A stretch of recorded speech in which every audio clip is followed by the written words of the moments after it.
Welcome to my blended learning class. I'm so excited to teach a blended learning class. It's going to be a lot of fun.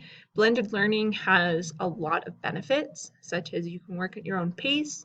Very nice. You can get more one-on-one instruction from me because I'm more available. I will always be available during first and fifth periods for you. You can work with me on Zoom. Lots of ways we can go with this. I'm very excited. If you're worried about attendance, there are certain days that you do have to come into class, but most of the time I'll just take attendance by clicking on Canvas and making sure you've logged in twice that week.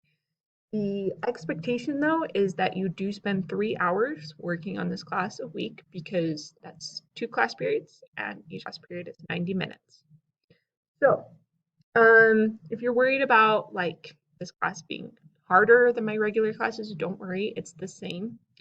If this class gets ahead of the regular classes, then I will slow it down. Goal is that you stay on track with the regular classes, so then I know I'm not giving you too much work, basically.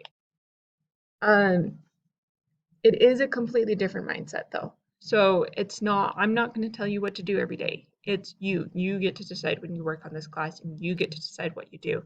I will post an announcement at the beginning of I'll post an announcement every day on Wednesday with a suggested schedule where you should be at, but really you just need to make sure that you get the assignments done by the due date, because if they're not done by the due date, then you're done. You can redo assignments as many times as you want to after the due date, but they need to be done by the due date. So with that in mind, you do need to be aware of a couple things. So these are what I call badges. So a badge is like a skill with learning activities and mastery checks. I'll explain that in a minute. But at the end of the quarter, you will be setting a time to talk with me and talk about your reflection on goals and your improvement.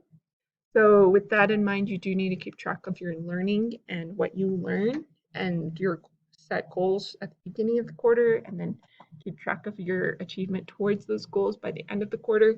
I will help you out with that quite a bit, but be prepared for that. One of those things is you will have to set a goal about collaboration. So make sure you keep up with the class so you can participate in our online discussions and collaborate with your classmates online. If you're doing everything at the last minute, then your collaboration won't be so great. Not a good idea. So just keep up with the class.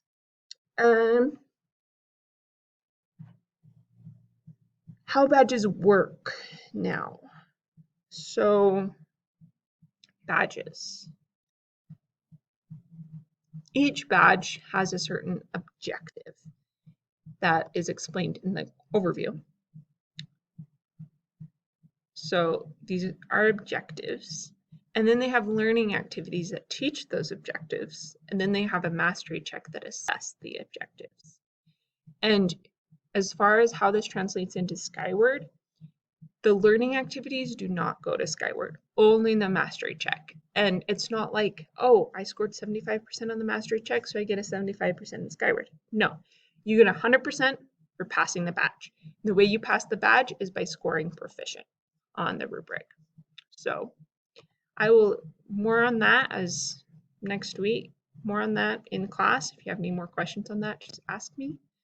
Best way to navigate through them is here. Again, learning activities are not graded. They are there for you to learn. Side tangent, my philosophy on grading is that as soon as I grade you, you stop learning. So I don't like to grade you. And actually, the further we get along in this class, the more you will be grading yourself. And I will just be giving you feedback. I like to focus on feedback and next steps. So that's where we're going with this class. Really excited for this class. Let me know if you have any questions. This is a completely new format for you and me as well, teaching it. I have taken a class in this format. So it's going to be fun. It's definitely going to be a learning experience. Be sure to give me your feedback and be prepared to change your mindset about learning. It's going to change.